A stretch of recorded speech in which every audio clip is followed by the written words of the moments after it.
maraming experiences na pangit talaga. Daan pa.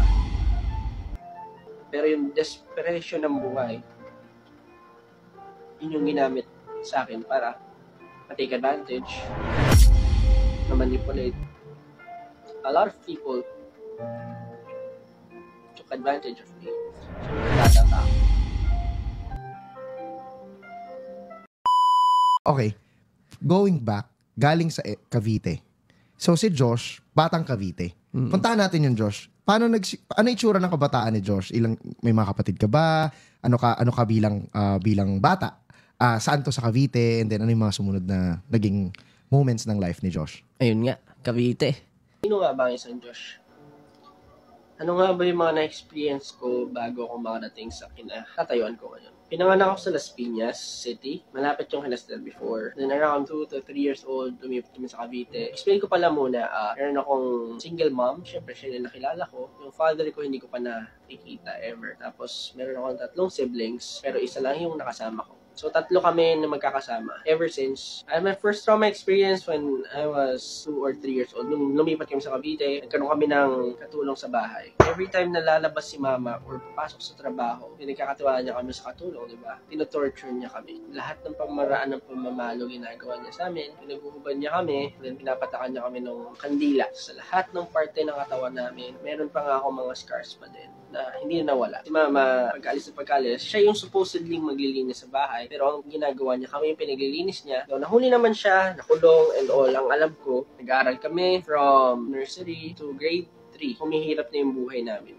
To the extent na hindi na nakapagbayad ng tuition. Kailangan ko mag-stop sa pag-aaral at ang kapatid ko. Naging repeater ako ng grade 3 for siguro 2 years. Hanggang sa ilang years na baon sa utang, ayaw na i-release yung card kahit gusto namin lumipat sa public. Kailangan na mag-stop. Kung repeater ka, syempre, may mga instances na aasarin ka na. May mga times pa na nabubuli yung kapatid ko. Nakipagsuntukan pa ako. Kapatid ko yun eh. Tumanda kami nang hindi kami nakapag-aral. Umabot kami ng teenager, hindi nag-aaral. Mas umihirap pa yung buhay namin. Palipat-lipat kami sa Cavite. Palitan-palit ng apartment yung nararentahan namin. Then may mga times na hindi na kami nakakain ng tama. Sa isang linggo, maswerte na kami talaga na makakain ng 2 beses sa isang araw. Wala nang maihain ng pagkain sa lamesa.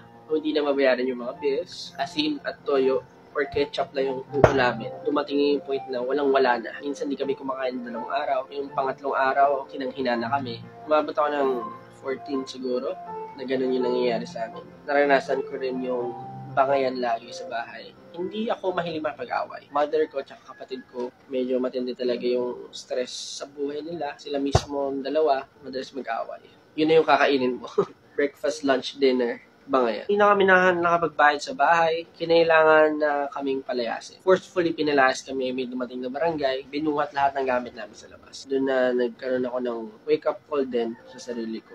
Ginusto kong i-try mamuhay mag-isa. Hindi na rin kinakaya ng mental health yung nangyayari sa amin. Gusto ko na humiwalay kahit wala akong plano. Bago pala mangyari yon, na dengue pala ako. Hospitalized, stage 3 dengue. Muntik na akong matsugi. Hindi naman namin alam na dengue siya. Hindi ko malalaman kung hindi ako susuka ng dugo. Marami naman tumulong sa akin. And I'm very thankful. Pero mainly, tumulong sa amin yung family namin sa Amerika. Lumipat sila sa Pasig. Ako, nagstay ako sa Cavite. Hindi ko rin kaya umalis ng Cavite kasi nandun yung friends ko. Doon ako lumaki. Memorable sa akin yung place na yun. Nakistay ako kung saan. Naghanap ako ng work. Naranasan kong matulog sa lapag lang talaga. Almost a year na walang kama, walang malambot na hinihigaan. Ang budget ko for a day, 30 pesos.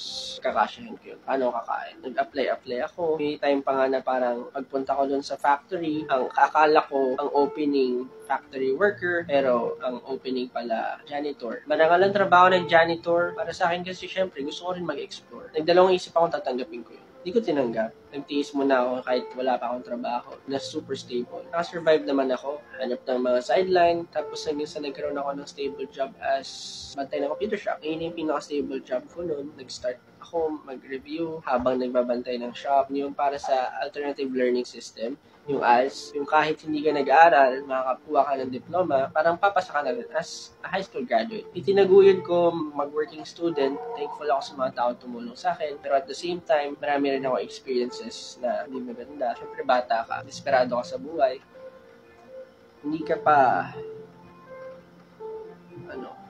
ganun, kamulat sa mundo. Batang 90s from Cavite. Batang 90s from Cavite. So, apat kami, magkakapatid. Pero dalawa lang kami mag-asamang lumaki ng ate ko. Okay. Cavite kami, pero nung bata kami, medyo hindi maganda kasi puro, like for example, medyo may kaya kami siguro, kayang ng katulong, mag-hire ng katulong. Kasi yung katulong namin, parang malas kami lagi. Minamaltrato kami or medyo ina-abuse kami. Bata ka, hindi mo na maalam yun. Tapos growing up, ayun nga, parang tulad nga ng sabi ko, hindi talaga maganda. Hindi maganda. Like, yung sinasabi ko nga, yung resources, hanggang grade 3 lang ako. Yung kapatid ko rin, hanggang grade 4 lang.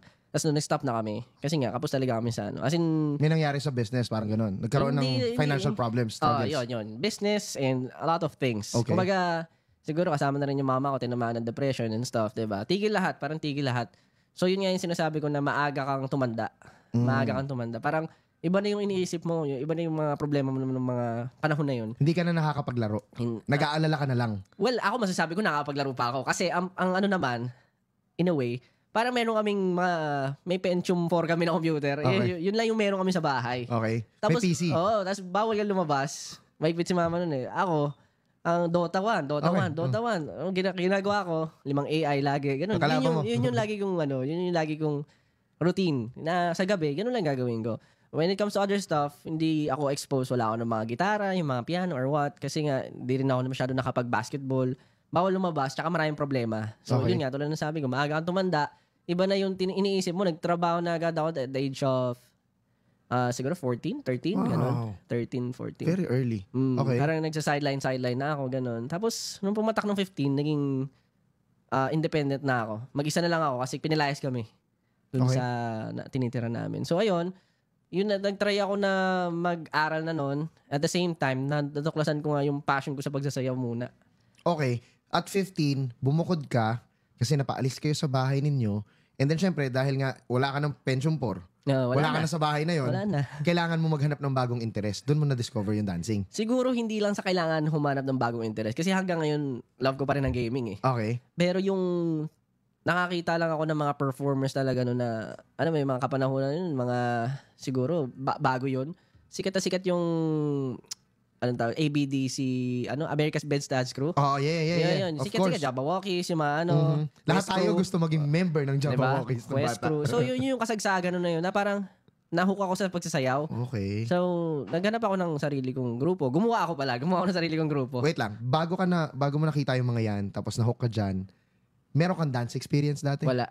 Zero? Okay. Tapos gumawa ka kagad ng sarili mong grupo? Gumawa ako ng sarili kong grupo. Leader, ha? Di ba? Okay. Siyempre, di ba? Kailangan mo mag-start somewhere. Ngayon, gawa ko sarili ko. Ganap ako ng mga dancer na tropa ko. Tapos ayun, sali kami ng mga competitions. Siyempre, talo kami. Hindi naman kami ganun kagaling pa. Pero yung isa kong tropa, as in magaling siya sumayaw. Siya yung parang medyo nag-lead sa mga choreo, ganun. Tapos after a while, napanood ko sila Stel. Okay. Kagrupo ko si Stel. Dance troupe din siya noon. Dance troupe siya. Wait, sorry. Cavite ka pa nito? Cavite pa Okay. ako nito. Dance troupe siya noon. So, nung napanood ko sila, grabe ang galing. Sabi ko, ina-idolize ko na sila. Okay. Sabi ko, gusto ko maging ganyan. Saan mo sila napanood? Competition? Competition. Oh, nag-perform sila before kayo, mga ganun? Hindi, parang nanonood lang ako. Nanonood lang. Okay. Sabi ko, gusto ko maging ganyan. Kontesero na siya? Oo, kontesero na. Okay. Tapos doon ko tinry na mas galingan pa. Tapos nung grupo namin, nagkataon, parang nakasabay sila sa isang event. Okay. Nakita ulit kayo? Nagkita. Tapos yun na yung moment na parang nagkakilala kami. Batian na. Oo, ganun. Thankfully, nakilala ko sila. Sinabi ko nga sila, galing-galing nyo, ganun. Tapos kinuha nila ako. Tinry nila ako. Doon na nag-start yung parang sumasayaw na talaga ako ng professional, Kasi mas, kumbaga nakakatrabaho mo na o nakakasama mo na mag-practice yung mga taong nagagalingan ka lang dati. Oo, di ba? Parang yun na-idolize ko. Tuntua ako nung kinuha nila ako. Yung trabaho, computer shop lang ako nagtatrabaho dati nung time na yun. Bantay ka ng com shop? Bantay ako ng com shop. Then, successfully nakagraduate ako. Nakakuha ako ng diploma ko for high school.